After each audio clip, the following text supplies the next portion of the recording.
BA की तैयारी करने के सबसे बेहतरीन तरीके, बीए में पास होने के सबसे बेहतरीन तरीके के बारे में आपको बताने वाले हैं। 5 बेहतरीन तरीके, यानी कि 5 अच्छे तरीके मैंने आप लोगों के लिए तैयार किए, जिसको मैंने खुद अपनाया है और मैंने जिन लोगों ने अपनाया है उनको सफल होते देखा है। तो मैं आपको वही 5 तरीके बताने वाला हूं। यदि आप इन 5 तरीकों को अपना लेते हैं तो गारंटी है परीक्षा में आप कभी भी जीवन में किसी भी परीक्षा में नहीं फेल होने वाले। ठीक है, तो बीए में तो आप कभी भी फेल नहीं होंगे, चाहे आप जिस भी सेमेस्टर के हों, चाहे फर्स्ट सेमेस्टर के हों, चाहे सेकेंड सेमेस्टर के हो, चाहे थर्ड, चाहे फोर्थ, चाहे फिफ्थ, चाहे सिक्स, आप चाहे बीए के हों, चाहे बीएससी के क्यों ही ना हो। ठीक है, तो चलिए जान लेते हो कौन से 5 बेहतरीन और सबसे अच्छे तरीके हैं। ठीक है, जिसको मैंने खुद अपने हिसाब से एक्सपेरिमेंट किया वही मैं आपको बता रहा हूँ। ठीक है, ध्यान से सुनेंगे। पहला जो तरीका है, ध्यान से सुनेंगे, बहुत ही महत्वपूर्ण वीडियो होने वाली है आज तक की आप सभी के लिए। ठीक है, क्योंकि मेन यही होता है कि आप तैयारी कैसे करें। ठीक है, चलिए आपको बता दे रहे हैं। पहला तरीका है कि सबसे पहले सब्जेक्ट का सिलेबस जाने, यानी कि आप बीए के छात्र हैं तो आपका जो भी सब्जेक्ट हो, हिंदी है, इंग्लिश है, सोशोलॉजी, जो भी आपके सब्जेक्ट हो, ठीक है, तो सबसे पहले उस सब्जेक्ट का सिलेबस जान लीजिए। ठीक है, कि उसका सिलेबस क्या है, कितने सिलेबस के हैं। ठीक है, यानी कि उसका पूरा सिलेबस जान लीजिए कि वाकई में ये सब्जेक्ट जो आपका हिंदी है मान लीजिए, तो उसमें जो सिलेबस है वो क्या है। ठीक है, उसके बारे में जानकारी कर लीजिए, क्लियर, जो कि फर्स्ट पेज पे दिया होता है। ठीक है, उसके बाद दूसरा नंबर आप लोगों के लिए पॉइंट ये है, दूसरा तरीका ये है कि सिलेबस में कितने चैप्टर हैं या फिर कितने यूनिट हैं या फिर कितने टॉपिक हैं।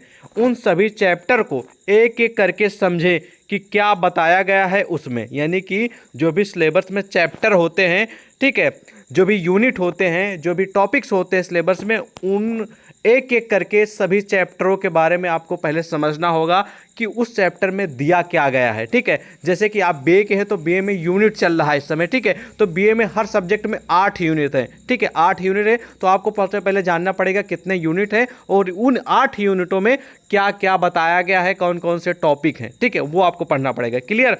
उसके बाद 3 नंबर का जो चैप्टर है, मतलब कि 3 नंबर का जो तरीका है वो है तीसरा तरीका, कि चैप्टर या यूनिट या टॉपिक्स, आप कुछ भी कहिए, चैप्टर वही है, यूनिट वही है, टॉपिक्स सब एक ही है। ठीक है, बीए में, ठीक है, बीए में तो आपको जो चैप्टर जो यूनिट है उसमें मेन पॉइंट क्या है, यानी कि जितने भी टॉपिक्स हैं, जितने भी यूनिट है, जैसे कि बीए में 8 यूनिट है, तो जो 8 यूनिट है उसमें मेन मेन पॉइंट क्या क्या है, उनकी थ्योरी आपको तैयार कर लेना है, हर एक यूनिट की थ्योरी। यानी कि जैसे 8 यूनिट है तो फर्स्ट यूनिट में क्या क्या क्वेश्चन बन सकते हैं, क्या क्या इसमें थ्योरी हो सकती है, किससे संबंधित है, वो आपको पढ़ना पड़ेगा। ठीक है, वो आपको थ्योरी तैयार करनी होगी, क्लियर। थ्योरी में आप लोगों को किसी भी चीज़ के बारे में डिटेल में जानकारी होगी, जैसे कि कबीरदास जी के बारे में आपको डिटेल में जानकारी होगी, जन्म कब हुआ, मृत्यु कब हुई, उन्होंने पूरे जीवन में क्या संघर्ष किया, उनकी क्या रचनाएं रही हैं, उनका क्या योगदान रहा है, ये सारी चीज़ें। ठीक है, उनके डिटेल में, यानी कि थ्योरी आपको पढ़ना पड़ेगा, चाहे वो जो भी सब्जेक्ट हो, क्लियर।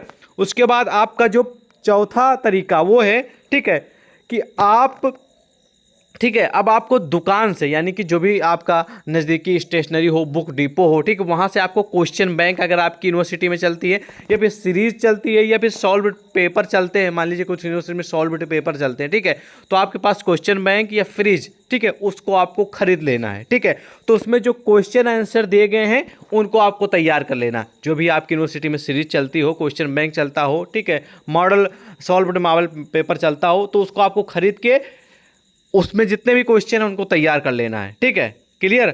उसके बाद आपको जो जो आपने पढ़ा है, यानी कि आपने जो थ्योरी में पढ़ा, जो आपने क्वेश्चन सॉल्व, मैंने मतलब कि आपने क्वेश्चन बैंक खरीदी, उसमें जो क्वेश्चन आंसर पढ़े हैं तो उनका आपको रिवीजन कर लेना है, यानी कि जो जो आपने पढ़ा है या तैयार किया है उसका रिवीजन कर लेना है। मान लीजिए आपने क्वेश्चन बैंक या फिर आपने जो सीरीज है वो खरीदी, तो उसमें जो क्वेश्चन आंसर थे उनको पढ़ा, तैयार किया। उसके बाद आप जब नज़दीक आएगा आपका एग्ज़ाम, 2-4 दिन, 6 दिन, 8 दिन, 10 दिन पहले, तो आपको उन सभी के बारे में एक बार रिवीजन कर लेना है, फिर से पढ़ लेना है। ठीक है, बस ये है 5 तरीके। इनको मैंने खुद पर्सनली इम्प्लीमेंट अपने ऊपर किया है और कई लोगों के ऊपर इम्प्लीमेंट करवाया है, और बहुत सारे लोगों ने इन तरीकों को अपनाया भी है। ठीक है, तभी मैं आपको बता रहा हूँ, यदि आप इन तरीकों को अपनाएंगे तो गारंटी है आप परीक्षा में टॉप करेंगे, टॉप करेंगे। ठीक है, अच्छे नंबर लेकर आएंगे। अगर आप ये 5 तरीके हैं, पहले एक एक मतलब आपको सब करके एक एक तरीके अपनाने हैं। पहला, फिर दूसरा, फिर तीसरा, स्टेप बाय स्टेप सारे पांचों तरीके आपको अपनाने हैं, ठीक है। अगर ये अपना लिया तो आपको परीक्षा में गारंटी, जिंदगी में कोई भी आपको फेल नहीं कर सकता। आप लोग एक बार कोशिश करके देखिए, हो सकता है कि आप पे ये मतलब इम्प्लीमेंट हो जाए तो आपको अच्छी सफलता मिलेगी, ठीक है। और आपको क्या लगता है कि ये 5 जो तरीके हैं आपके लिए अच्छे हैं या फिर नहीं है, कमेंट सेक्शन में आप लोग अपनी राय दीजिएगा। जय हिंद।